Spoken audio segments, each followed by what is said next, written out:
Bonjour à tous et je vous souhaite une bonne année 2025. Alors bon, ça fait un moment que j'ai pas fait de vidéo parce que avec mon travail de formateur apnée de pêche sous-marine et les fabrications, les créations que je fais, ça prend un petit peu de temps. Voilà, alors aujourd'hui je vous emmène avec mes amis pour une sortie du bord. Je vous montrerai un petit peu comment on prépare en regardant la météo bien évidemment. L'organisation de la planche, la prospection, l'approche des poissons, on verra du sard, du bar, les crustacés bien évidemment. Voilà, donc petite vidéo toute simple mais avec des petits éléments pédagogiques. Allez, c'est parti.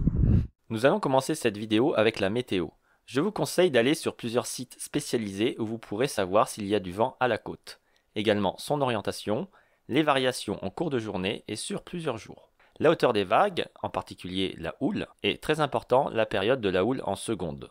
La Vendée est une côte assez exposée au vent d'ouest et à la houle du large. Il faut rajouter une côte parfois sableuse voire vaseuse par endroits. C'est donc important pour certains spots que ce soit très calme puisque la moindre agitation soulève les sédiments. A contrario, si c'est calme et que l'eau est transparente sur des longues périodes, les poissons ont tendance à fuir la côte ou se cacher. Nous allons préférer les périodes où il y a peu de vent, surtout si on va au large ou sur les îles. S'il y a un vent significatif, ça peut être intéressant quand c'est un vent de terre. Alors sud-est, ce sera des vents un petit peu plus chauds, donc c'est sympa. Ça peut être aussi des vents de nord-ouest, alors plus froid, ça peut être un peu moins bien. Donc voilà, il faut bien étudier les différents créneaux et possibilités. Je vous conseille les périodes de début d'accalmie. Donc, si vous n'habitez pas en Vendée ou au bord de l'eau, ça devient parfois un peu compliqué. En effet, quand il y a beaucoup d'agitation, ça peut être poissonneux, mais c'est impraticable.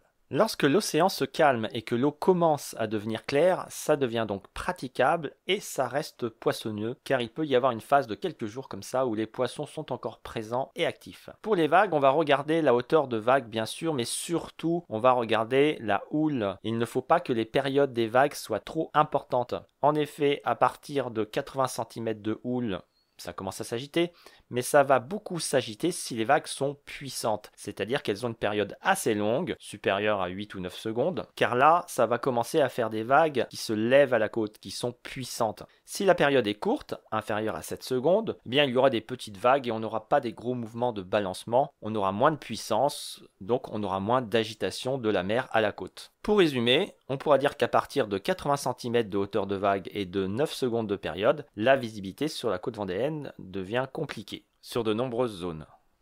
Vous pourrez regarder alors la direction des vagues et si vous allez sur une côte abritée de ce phénomène de houle, par exemple l'Île-Dieu, Noirmoutier ou peut-être dans le Pertuis vers l'île de Ré, eh bien forcément on aura une mer calme et donc potentiellement un peu plus claire. À ce moment-là, la visibilité va plutôt varier avec les coefficients de marée, les apports d'eau douce et les autres déplacements de masse d'eau sale, également le manque de thermocline en période froide. Tout cela pour vous dire qu'il y a beaucoup de facteurs, ce n'est pas que le vent de terre, c'est un ensemble d'éléments et à différentes périodes de l'année. Par exemple, l'été, je dirais même que j'évite le vent de terre, surtout lorsque je vais au large ou sur les îles. Parce que d'abord, le vent de terre, c'est pas très prudent, ça pousse les embarcations vers le large en cas de panne, c'est pas terrible. Ensuite, ça refroidit l'eau et ça a tendance à faire un peu fuir les poissons sur certaines zones. Et parfois, ça pousse l'eau sale du bord sur les spots intéressants que l'on fréquente. Donc voilà, un bon petit vent d'ouest, ça peut nous amener en été de l'eau claire, du poisson et plein de surprises aussi provenant du golfe de Gascogne et du Gulf Stream avec parfois des eaux chaudes qui montent à plus de 22 degrés. Salut à tous, allez, petite sortie du bord, hein, c'est pas souvent. C'est les jeunes qui emmènent le vieux pour sortir. Petite sortie donc avec Ludo, avec Guillaume.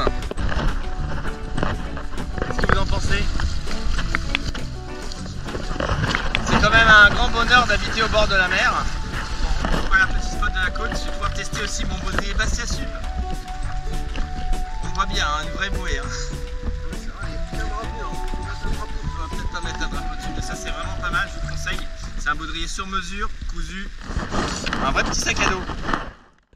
Si vous faites de la chasse sous-marine en partant du bord, je vous déconseille fortement la bouée parce que même si c'est intéressant en termes de signalisation, ça devient très compliqué dès qu'il faut transporter du matériel voire des filets avec des crustacés dedans. En effet, si vous avez tout ça qui traîne dans l'eau, ça va vous freiner énormément, voire même s'il y a du courant, vous allez plutôt reculer que avancer. Quand vous avez installé sur votre planche les fusils, un petit filet avec du matériel, éventuellement un filet avec des crustacés ou des coquillages ou d'autres captures, ou du poisson même, eh bien ça va glisser tout seul, voire même vous pouvez monter légèrement sur la planche, ce qui permet de nager assez vite et de se déplacer facilement. Pour la sécurité également, rien ne vous empêche d'avoir un téléphone dans un sachet étanche, par exemple un sachet de congélation bien étanche, et pour le protéger, vous le mettez dans un petit tupperware bien fermé, éventuellement avec un élastique autour. Je mets ma montre Divonea en position dive en début de sortie. Alors c'est une montre que nous utilisons depuis plusieurs années avec les amis.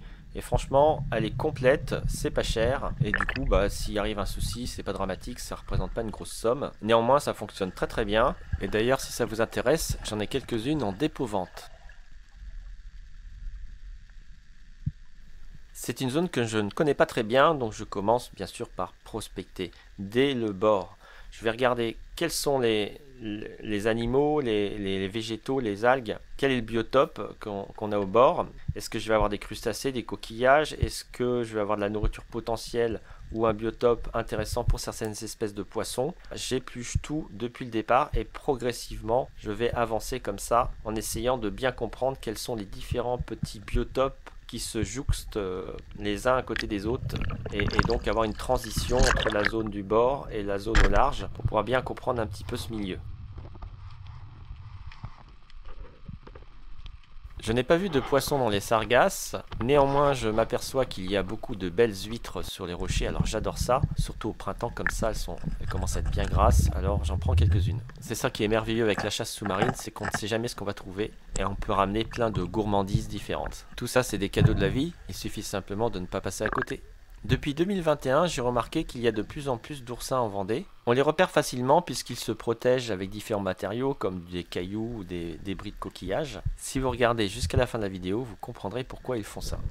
Les nombreux trous sur les reliefs trahissent la présence des massifs d'hermelles. Alors non, ce ne sont pas des rochers, ce sont bien des massifs, un petit peu comme des récifs de corail, qui sont constitués par des vers qui captent le sable et bien sûr c'est protégé.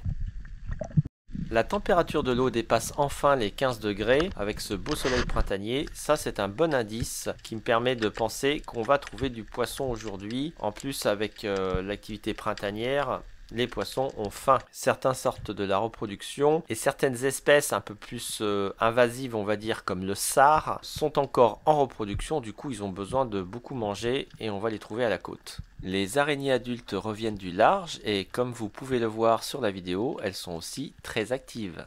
Ici, deux gros mâles.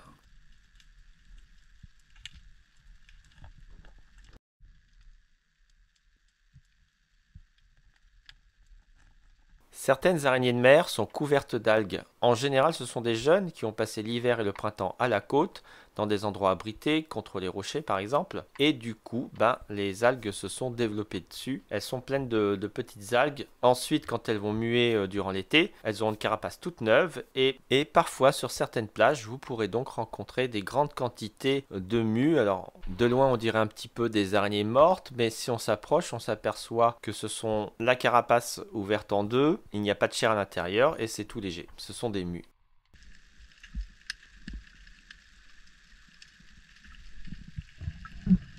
J'entends des petits bruits intéressants. Alors je ne sais pas si vous regardez cette vidéo avec des écouteurs, si vous avez un téléphone portable, mais il y a plein de petits bruits dans l'eau. Des crépitements réguliers typiques de poissons brouteurs comme le mulet et des claquements un peu plus secs qui peuvent indiquer la présence de sards et de poissons ayant des mâchoires capables de casser du coquillage. Du coup, je fais des apnées un petit peu plus calmes, je vais faire des agachons, écouter, avancer doucement et petit à petit, je vais aller voir ce qui se passe au sommet des roches puisque avec la marée montante, on aura peut-être des concentrations de poissons en train de s'alimenter. La priorité, c'est d'avancer doucement, de comprendre où sont les poissons et de ne pas leur faire peur, exactement comme du gibier terrestre.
Hé hé, en dessous j'ai repéré une grosse araignée, ce sera pour tout à l'heure. Ne bouge pas, j'arrive. La priorité c'est de bien saigner le poisson. On a tué une pauvre bête, donc l'idée c'est qu'on puisse se régaler avec, donc il faut bien la saigner. Et on va aussi la tuer rapidement en la piquant dans le cerveau. Moi je fais par dessus, ça marche très bien. On peut même faire ikejime lorsqu'on a fait le petit trou comme ça entre les yeux. Là c'est une femelle qui est bien pleine d'œufs, alors exceptionnellement je vais pas la vider ou je vais enlever un petit peu quelques tripes en faisant une incision par l'anus. Mais je vais finir de vider la bête chez moi pour récupérer le foie et les œufs parce qu'elle est bien pleine. Si vous êtes en bateau, prévoyez une bonne glacière avec des petits tupperwares. L'idéal pour la conservation de la chair, c'est de les vider dans l'eau de mer et de tout brosser, que ce soit bien propre, rincer à l'eau salée. Vous pouvez aussi rapporter des bidons d'eau de mer chez vous, ça vous servira à rincer votre poisson, vos coquillages, ou si vous avez fait une pêche de bivalve, les mettre à tremper dans l'eau de mer pour les dégorger, c'est super top.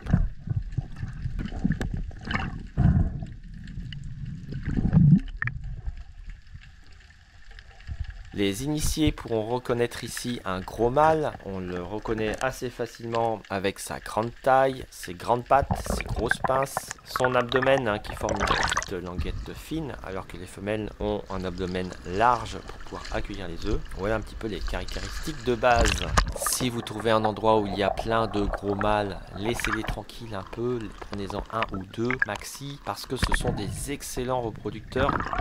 Vous aurez remarqué ici deux petites astuces. Donc la première, j'ai mis l'araignée dans le sac en la positionnant à l'envers. Deuxième astuce, pour ne pas perdre ma cargaison, je mets une bonne cordelette, je l'attache solidement sur une anse, pas forcément avec les petits trous d'origine, et je fais passer ma cordelette dans l'autre poignée pour que mon sac se referme tout seul automatiquement avec le poids de son contenu.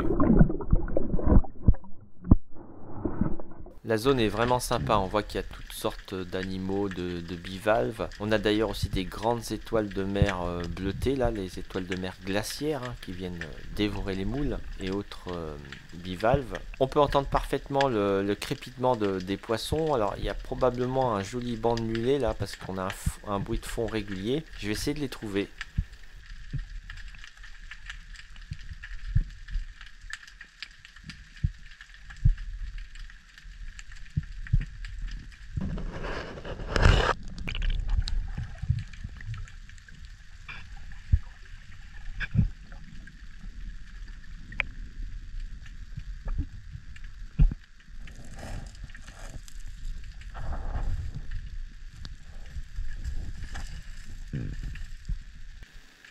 Alors je suis content, j'ai trouvé la zone d'évolution des mulets. Néanmoins, je reste un petit peu en retrait en observateur parce que je suis sûr qu'il doit y avoir des bancs de sards et de bars.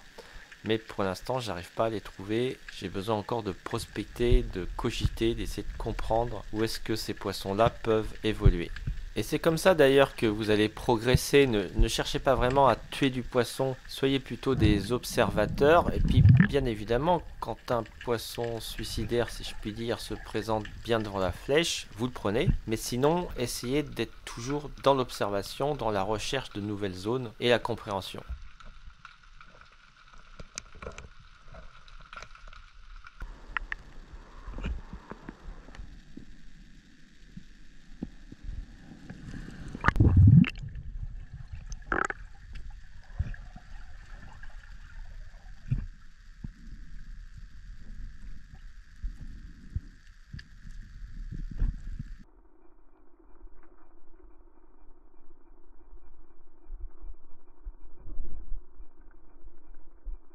Devant moi, des zones un peu plus profondes et un peu moins claires, avec un léger courant.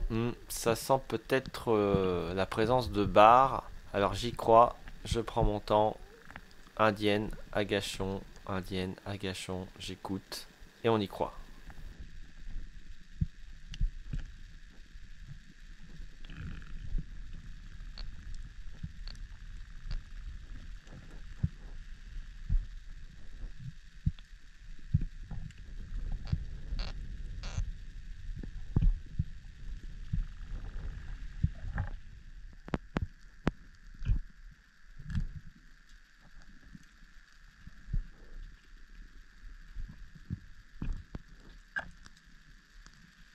Par expérience, je sens que la zone est bonne. Je suis sûr qu'il y a des bars et pourtant ils ne viennent pas. Alors peut-être que j'ai été très silencieux d'une part et d'autre part ils sont peut-être un petit peu loin. Alors une astuce, c'est d'attirer leur curiosité avec des petits bruits vraiment stratégiques, comme par exemple des gratouillis.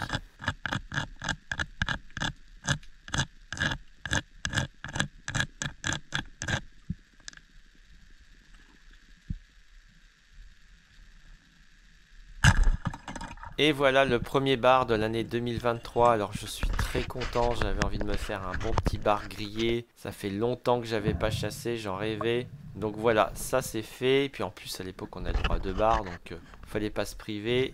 C'est parfait pour une petite sortie du soir. Et puis qui sait, peut-être que tout à l'heure j'en ferai un deuxième plus gros. Petite astuce, j'accroche les poissons par la bouche pour qu'ils soient plus hydrodynamiques. Et puis sur des chasses dans peu d'eau, j'utilise un accroche-poisson à la ceinture. Donc je le prends élastique pour pas que ça pendouille pour la sécurité. Ci-dessous, une méduse de type Chrysaora. Alors elles sont très urticantes, donc il faut éviter de toucher. En général, plus elles sont petites, plus elles sont colorées et plus elles sont méchantes. Ce jour-là, j'étais assez en forme, donc je faisais des longues apnées. J'essayais vraiment de recouper au maximum les séquences, de faire des petits mixages et de garder ce qui était intéressant. N'hésitez pas à me dire dans les commentaires si vous trouvez que le montage est bien fait ou pas, hein, parce que là je passe 3 jours de post-prod pour faire le montage de cette vidéo. C'est assez long, avec des retouches audio. Ou sinon, mettez-moi simplement un petit pouce bleu.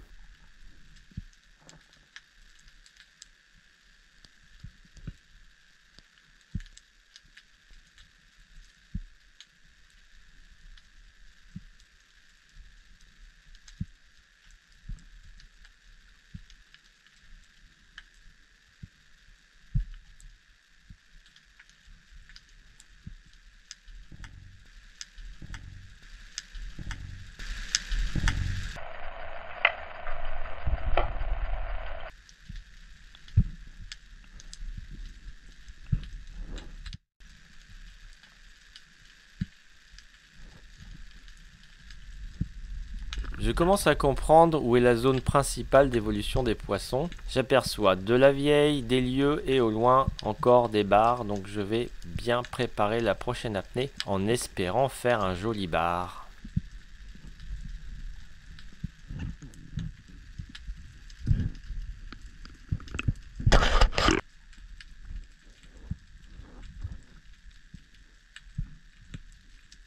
Oh là là, il y a des belles failles ici. Alors avant de retourner faire un agachon en limite de la zone d'évolution du poisson, eh bien je me permets quand même de regarder un petit peu, voir s'il n'y aurait pas un gros bar caché dans ces failles. Ici une grosse méduse très classique, Rhizostoma. Elles peuvent être énormes, parfois on les voit bien d'ailleurs quand on circule en bateau. Grande masse blanche. Alors elles ne sont pas très urticantes, néanmoins évitez de les toucher. Et si vous avez la peau fine ou que vous êtes sensible, ça risque de vous provoquer des mauvaises surprises.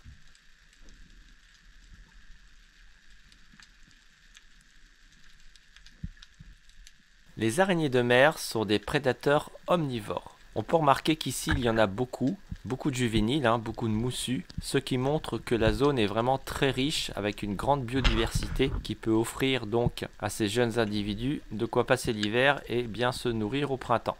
Sur les roches, vous pouvez remarquer plein de petits tubes calcaires blancs.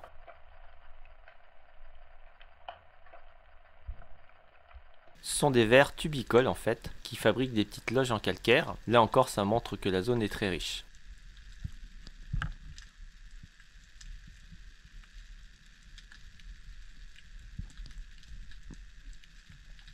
Prudemment, je retourne vers la zone où j'avais repéré les beaux poissons, en espérant faire un bel agachon et peut-être attraper un gros bar.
Cette année-là, le quota était à 2 bars, donc je décide de rentrer. C'est déjà pas mal pour une petite sortie du soir. J'en profite pour inspecter tranquillement les failles sur le retour. Et puis pendant ce temps-là, notre ami Guillaume a vu des beaux poissons et a fait quelques images. Je vous mets ça tout de suite.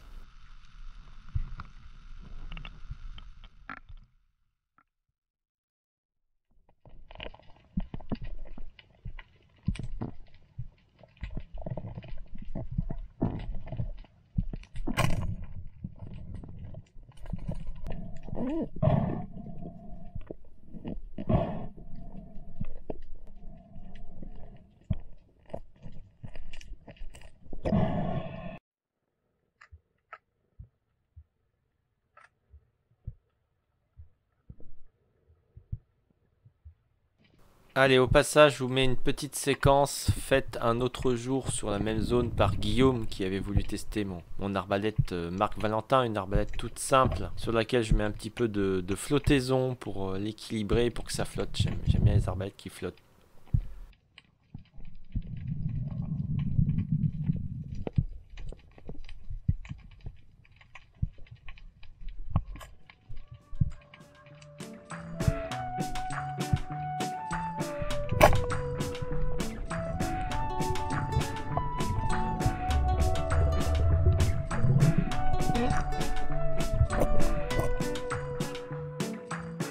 Et voilà, on arrive à la fin de cette vidéo. Il est temps de faire le marquage du poisson avant de sortir de l'eau. N'hésitez pas à me dire dans les commentaires situés en dessous de la vidéo si celle-ci vous a plu, si vous avez appris des choses ou si vous avez des remarques à faire. Et n'oubliez pas de vous abonner, ça change tout en termes de référencement et du partage de mon travail. Je vous invite à regarder mes autres vidéos et je vous dis à bientôt sur YouTube ou les réseaux ou pourquoi pas en stage. Ciao!